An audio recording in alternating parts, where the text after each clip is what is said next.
Hello everyone. आज हम anatomy and physiology का चैप्टर 1 स्टार्ट करने जा रहे हैं, जो कि है scope of anatomy and physiology. चलिए सिलेबस देख लेते हैं कि कैसे पढ़ना है हमें इस चैप्टर में। सबसे पहले हम पढ़ेंगे introduction of anatomy and physiology, फिर हम पढ़ेंगे scope of anatomy and physiology, and last topic होगा हमारा definition of various terms used in anatomy. Chapter start करने से पहले आप इस माइंड मैप को देखिए। माइंड मैप का मतलब हुआ कि इस चैप्टर में जो भी याद करने वाला इन्फॉर्मेशन है वो बस यही है। एक बार बस आप इतना याद कर लो, फिर पूरे चैप्टर को याद करवाने की जिम्मेदारी मेरी। देखिए आपको याद कैसे करना है। ये है types of anatomy and types of physiology, दोनों का दो टाइप्स है जो आपको याद करना है। फिर ये जॉइंट्स का मूवमेंट है, अभी बस नाम याद कीजिए, आगे चैप्टर में हम पढ़ेंगे इनके बारे में। नेक्स्ट टॉपिक है definition of various terms used in anatomy. देखिए इसमें 3 टाइप्स आपको याद करना है। डायरेक्शनल टर्म्स, सेक्शनल प्लेन जिसे प्लेन ऑफ बॉडी भी कहा जाता है, एंड थर्ड है बॉडी कैविटी। चलिए एक एक करके तीनों के टाइप्स को देखिए। फर्स्ट डायरेक्शनल टर्म्स के टाइप्स को देखिए। टोटल 10 टाइप्स आपको याद करना है। सेकेंड है सेक्शनल प्लेन, जिसमें टोटल 3 टाइप्स आपको याद करना है। एंड थर्ड और लास्ट है बॉडी कैविटी, जिसमें आपको ये ग्राफ याद करना है। चलिए वीडियो को पॉज कीजिए और इसका स्क्रीनशॉट लेकर याद कीजिए। अगर आपके पास नोट्स का प्रिंट आउट है तो उससे याद कीजिए। अगर एक बार में पूरा चैप्टर को समझना है तो माइंड मैप याद करने के बाद ही लेक्चर को आगे देखिएगा, ठीक है? चलिए याद कीजिए।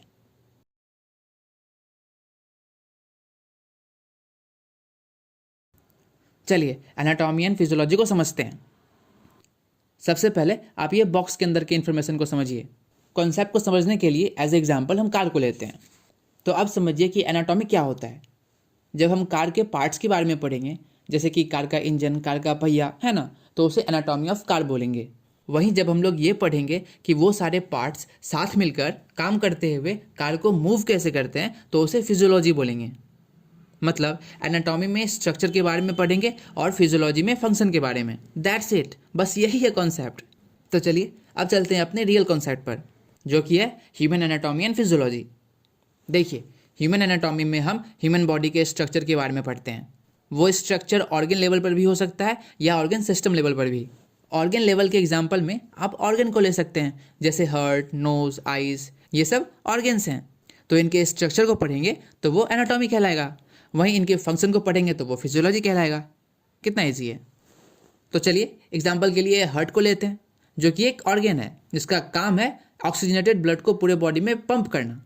तो जब हम हार्ट के स्ट्रक्चर को पढ़ेंगे, जैसे कि इसमें 4 चैम्बर्स होते हैं, right atrium, right ventricle, left atrium, left ventricle, तो इसे एनाटॉमी ऑफ हार्ट बोलेंगे।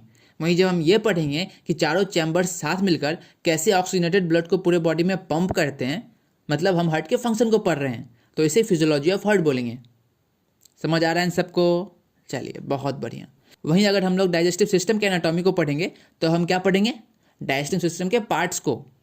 और फिजियोलॉजी में पढ़ेंगे कि वो सभी पार्ट्स साथ मिलकर फूड को कैसे डाइजेस्ट करते हैं। मतलब फिजियोलॉजी में हमने पढ़ा कि डाइजेस्टिव सिस्टम का फंक्शन क्या है। चलिए डाइजेस्टिव सिस्टम के पार्ट्स क्या सब हैं वो मुझे आप बताइए कमेंट सेक्शन में। अब समझिए कि ह्यूमन एनाटॉमी एंड फिजियोलॉजी का इंपॉर्टेंस क्या है मेडिकल फील्ड में। देखिए अगर हमें बॉडी पार्ट्स का स्ट्रक्चर और उसके काम करने का तरीका पता होगा तो हम ये पता लगा सकते हैं कि बॉडी में डिजीज़ कैसे डेवलप हुआ और उस डिजीज़ का ट्रीटमेंट कैसे हो सकता है। और अगर डॉक्टर्स को बॉडी पार्ट्स का स्ट्रक्चर और उसके काम करने का तरीका पता नहीं हो तो डॉक्टर्स कैसे पता लगाएंगे कि इस ऑर्गन में खराबी क्या है और कौन सा मेडिसिन देना है कि नहीं।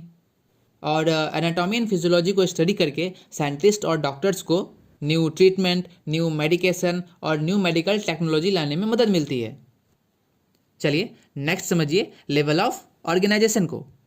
मतलब एज ए एग्जाम्पल आप खुद को लीजिए, तो आपके बॉडी का स्मॉलेस्ट यूनिट क्या होगा? एटम। फिर काफ़ी सारे एटम मिलकर मॉलिक्यूल फॉर्म करेंगे, फिर काफ़ी सारे मॉलिक्यूल्स मिलकर एक सेल फॉर्म करेंगे, और फिर काफ़ी सारे सेल मिलकर एक टिश्यू फॉर्म करेंगे, एंड फिर काफ़ी सारे टिश्यू मिलकर एक ऑर्गन फॉर्म करेंगे, एंड फिर काफ़ी सारे ऑर्गन साथ मिलकर एक ऑर्गन सिस्टम फॉर्म करेंगे, और फिर काफ़ी सारे ऑर्गन सिस्टम साथ मिलकर एक न्यू ऑर्गेनिज्म को फॉर्म करेंगे। ऑर्गेनिज्म यानी कि आप। आपके लिए एक और क्वेश्चन है कि ऑर्गन सिस्टम कितने हैं आपके बॉडी में। चलिए 2 मैं बता देता हूँ, digestive system and excretory system. बाकी आप मुझे कमेंट में बताओ।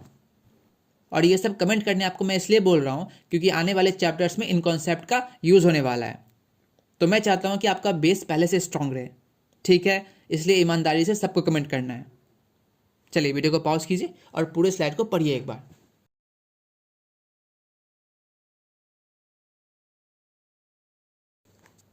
नेक्स्ट है टाइप्स ऑफ एनाटॉमी। बहुत इजी है, 2 टाइप्स याद रखिएगा, gross anatomy and microscopic anatomy. Gross anatomy मतलब ऐसे स्ट्रक्चर का स्टडी करना जो हम अपने आंखों से देख पाते हैं, जैसे कि बोन, मसल्स, है ना। अब माइक्रोस्कोपिक एनाटॉमी को समझिए। जैसा कि नाम है माइक्रोस्कोपिक एनाटॉमी, तो इसमें हम माइक्रोस्कोपिक स्ट्रक्चर का स्टडी करते हैं। माइक्रोस्कोपिक स्ट्रक्चर मतलब बहुत छोटा स्ट्रक्चर, इतना छोटा कि हम विदाउट माइक्रोस्कोप उसे नहीं देख सकते हैं अपने आंखों से, जैसे कि सेल, टिश्यू, है ना। समझ में आ रहा है सबको? चलिए नेक्स्ट है types of physiology, systemic physiology and cellular physiology.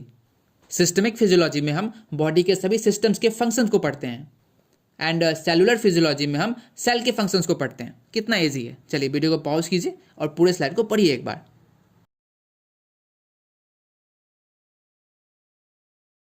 Next ये टेबल है, जैसे स्टडी ऑफ ब्लड को क्या बोलते हैं, हेमाटोलॉजी। वैसे ही नीचे और भी स्टडी मेंशन है, जिससे एग्जिट एग्जाम में एमसीक्यू फॉर्म हो सकता है। चलिए वीडियो को पॉज कीजिए और पढ़िए इसे।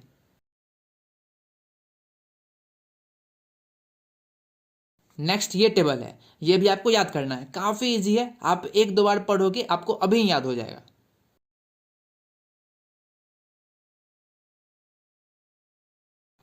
नेक्स्ट टॉपिक है हमारा terms to describe movements of joints. I hope आपने माइंड मैप याद कर रखा है। तो आपको ये 8 टाइप के जॉइंट मूवमेंट को पढ़ना है। ये कॉन्सेप्ट आपको आगे आने वाले चैप्टर्स में काम आने वाला है, जब हम पढ़ेंगे स्केलेटन सिस्टम को। चलिए एक एक करके समझते हैं सभी मूवमेंट्स को। फर्स्ट समझिए फ्लैक्शन को। चलिए डायग्राम में देखिए। फर्स्ट डायग्राम में देखिए हाथ ऊपर के साइड मोड़ा जा रहा है। इसको ऐसे समझिए कि जैसे आप खाना खाते हो तो हाथ को अपने माउथ के पास ले जाने के लिए हाथों को मोड़ना पड़ता है, उसी मूवमेंट को फ्लैक्शन बोलते हैं। आपके आर्म और 4 आर्म के बीच का एंगल रिड्यूस होता है और दोनों सिमिलर सरफेस पास पास आ जाते हैं, है कि नहीं। वहीं एक्सटेंशन फ्लैक्शन का अपोजिट होता है। देखिए सेकेंड डायग्राम में दोनों सिमिलर सरफेस दूर जा रहे हैं। जो फ्लैक्शन के प्रोसेस में हाथों को मोड़ा गया था वो यहाँ खुल रहा है। बस यही है फ्लैक्शन एंड एक्सटेंशन। कितना इजी था।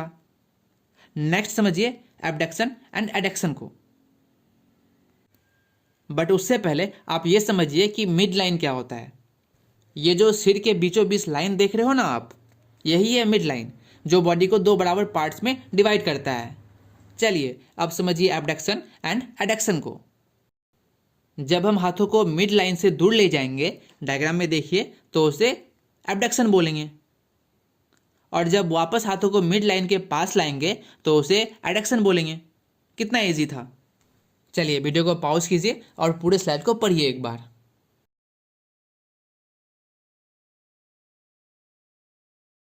नेक्स्ट समझिए रोटेशन को। डायग्राम में देखिए, जब आप अपने हेड को सेंट्रल एक्सिस से लेफ्ट राइट टर्न करोगे तो उसे रोटेशन बोलेंगे। नेक्स्ट है लेटरल रोटेशन और मीडियल रोटेशन। वीडियो को पॉज कीजिए और डायग्राम में देखकर समझिए। लास्ट समझिए सर्कमडक्शन को। सर्कमडक्शन में 4 तरह के मूवमेंट्स सीक्वेंस में होते हैं। कौन सा? Flexion, abduction, extension and adduction. बस हो गया कॉन्सेप्ट खत्म। वीडियो को पॉज कीजिए और समझिए कि ये चारों मूवमेंट्स कैसे हो रहे हैं सीक्वेंस में।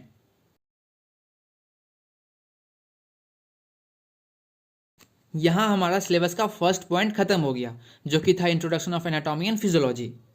अब हम चलते हैं सेकेंड टॉपिक पर, जो कि है scope of anatomy and physiology.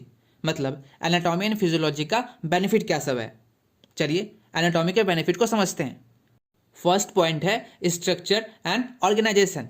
मतलब एनाटॉमी के हेल्प से हम ह्यूमन बॉडी को मॉलिक्यूल लेवल से लेकर इंटायर सिस्टम लेवल तक जान सकते हैं या पढ़ सकते हैं। सेकेंड पॉइंट है आइडेंटिफिकेशन एंड डिस्क्रिप्शन। मतलब एनाटॉमी के हेल्प से हम किसी भी बॉडी पार्ट को आइडेंटिफाई कर सकते हैं, मतलब पहचान सकते हैं, और उस ऑर्गन के बारे में इंफॉर्मेशन इकट्ठा कर सकते हैं। डिस्क्रिप्शन यानी कि इंफॉर्मेशन। थर्ड पॉइंट है कंपैरेटिव एनाटॉमी, मतलब एनाटॉमी के हेल्प से हम हेल्दी ऑर्गन और अनहेल्दी ऑर्गन को कंपेयर कर सकते हैं। फोर्थ पॉइंट है क्लिनिकल एप्लीकेशंस। सपोज कि किसी डॉक्टर को पेशेंट का सर्जरी करना है एंड अगर डॉक्टर को पता ही नहीं है कि जिस बॉडी पार्ट का वो सर्जरी कर रहा है वो दिखता कैसा है, कौन सा micro and macro structure present होता है उस पार्ट के अंदर, तो ये सब बिना जाने सर्जरी नहीं हो सकता है कि नहीं। इसीलिए एनाटॉमी मेडिकल प्रैक्टिस में, सर्जरी में और रिपोर्ट्स में हेल्पफुल होता है। एंड फिफ्थ पॉइंट है एजुकेशन एंड रिसर्च, मतलब मेडिकल स्टूडेंट्स को पढ़ने में और रिसर्च में एनाटॉमी का पता होना इम्पॉर्टेंट है। आपको ऑर्गन या फिर बॉडी का एनाटॉमी के बारे में पता होगा तभी तो आप उसके ऊपर रिसर्च कर सकते हैं, तभी तो आप उसके ऊपर पढ़ाई कर सकते हैं, है कि नहीं। नेक्स्ट है फिजियोलॉजी।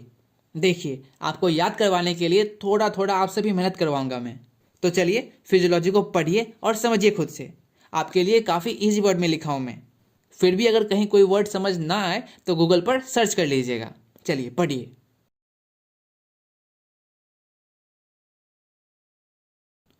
ये है हमारे सिलेबस का last topic, definition of various terms used in anatomy.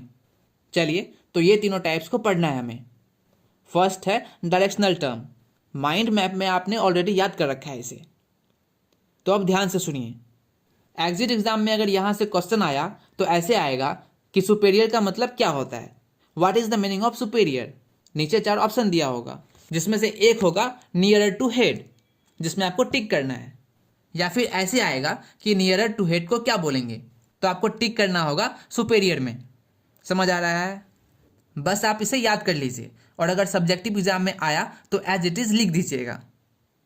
Next slide में डेफिनेशन है जिसको एक बार पढ़ लीजिएगा। अभी वीडियो को पॉज कीजिए और इस डायग्राम को समझिए।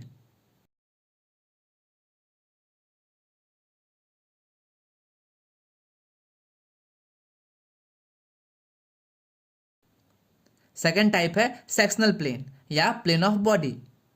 ये 3 टाइप्स का होता है। फर्स्ट, सेगैटल प्लेन को समझिए। डायग्राम में देखिए, ये बॉडी को वर्टिकली बीचों बीच डिवाइड करता है। सेकेंड है फ्रंटल या कोरोनल प्लेन, ये भी बॉडी को वर्टिकली डिवाइड करता है बट आगे और पीछे 2 पार्ट्स में। थर्ड है ट्रांसवर्स प्लेन, ये बॉडी को हॉरिजेंटली 2 पार्ट में डिवाइड करता है। डायग्राम में देख पा रहे हो आप, यानी कि 2 वर्टिकल प्लेन है और एक हॉरिजेंटल प्लेन है। नीचे डेफिनेशन है तीनों प्लेन का, वीडियो को पॉज कीजिए और पढ़िए एक बार।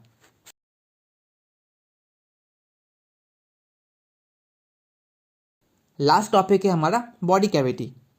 देखिए, बॉडी कैविटी बॉडी के उस स्पेस को बोला जाता है जिसके अंदर इंटरनल ऑर्गन्स प्रेजेंट होते हैं। हमारे बॉडी में 2 मेन कैविटीज़ हैं। चलिए डॉर्सल कैविटी को समझिए। डायग्राम में देखिए, कहाँ प्रेजेंट है ये डॉर्सल कैविटी, यहाँ प्रेजेंट है डॉर्सल कैविटी। ये डॉर्सल कैविटी वेंट्रल कैविटी से छोटा होता है। डॉर्सल कैविटी के 2 पार्ट्स होते हैं, cranial cavity and spinal cavity. Cranial cavity के अंदर प्रेजेंट होता है ब्रेन और स्पाइनल कैविटी के अंदर प्रेजेंट होता है स्पाइनल कॉर्ड। चलिए वीडियो को पॉज कीजिए और पूरे स्लाइड को पढ़िए एक बार।